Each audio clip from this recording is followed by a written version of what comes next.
Hello साथीहरु, मसँग छ आज पल्सर 220 र यसमा के भएको छ हेरौँ।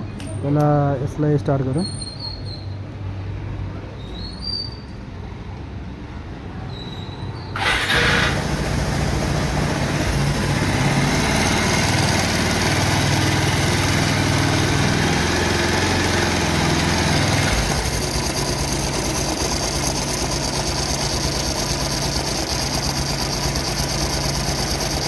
यो गाडीको इन्जिन नोइज सुन्नुभयो होला। यहाँ कता छोको जस्तो आवाज आइरहेछ, चिङ चिङ चिङ गरिरहेछ र यहाँ इन्जिनको वरिपरि जहाँसुकै मोबिल बाहिर निस्केको देखिन्छ र प्लसमा यसको किमचेनको पनि आवाज छ। त्यसैले यो एडजस्टर र यहाँनिर प्लग क्याप हुन्छ। यो प्लग क्याप र प्लग क्यापभित्र एउटा पाइप हुन्छ। त्यो पाइप हामीले खोलेर हेर्नेछौँ र पाइप खोल्न त्यति सजिलो छैन। यो पाइपको पनि एउटा सानो बोल्ट दिएको हुन्छ। यो बोल्टलाई हामीले खोल्नुपर्ने हुन्छ र बोल्ट खोल्नलाई हामी यस्तो स्टार एलाङ्की युज गर्छौँ। यो स्टार एलाङ्कीले यो बोल्टलाई बाहिर निकालेपछि अनि यो पाइप चाहिँ बाहिर निकाल्न सकिन्छ।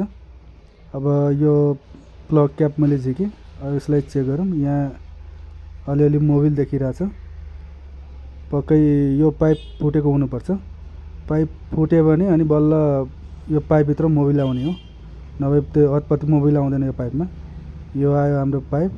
यो पाइपलाई हेरौँ र पाइपको अवस्था यस्तो छ। यो पाइप कटिसिया छ।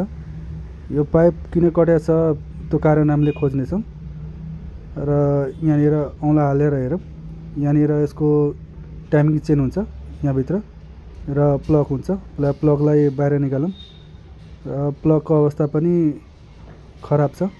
यसमा नि मोबिल आएको देखिन्छ र यहाँनिर हुन्छ यसको केमचेन र यो केमचेन ठ्याक्क यसको पाइपको छेउमा आएर बसेको देखिन्छ र यो केमचेन पाइपमा छोएको हुनाले पाइप चाहिँ कटेको र यसै कारणले आवाज आएको रहेछ।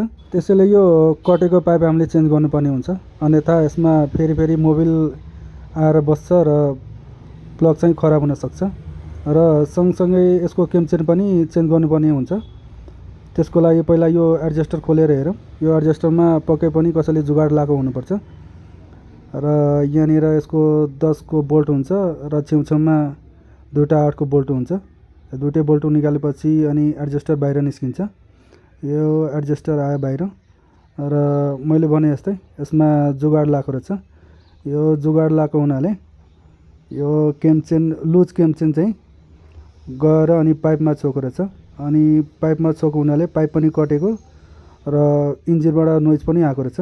केमचेनको आवाज आउँदाखेरि यो एडजस्टरले केमचेनलाई पेल्न सक्दैन र पेल्न नसक्दा कसैले यस्तो जुगाडहरू लगाएको हुन्छ। तर यस्तो जुगाड चाहिँ नलाउनु होला। जुगाड लाउँदाखेरि केमचेन यसरी पाइपमा गएर छुन्छ र छुँदाखेरि झन् बढी आवाज आउने हुन्छ। यो केमचेन टेन्सनरलाई एकचोटि फेरि हेरौँ।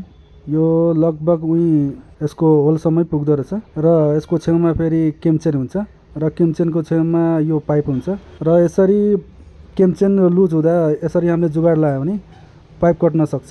त्यसैले यस्तो जुगाड चाहिँ नलगाउनु होला र यदि केमचेन लुज भएको छ, केमचेनको समस्या छ भने केमचेन बेलैमा चेन्ज गर्नु होला र एडजस्टरमा समस्या छ भने एडजस्टर पनि बेलैमा चेन्ज गर्नु होला, नत्र यस्तो समस्याहरू देखा पर्न सक्छ। साथै इन्जिनको आवाज पनि यस्तो सुनिन सक्छ।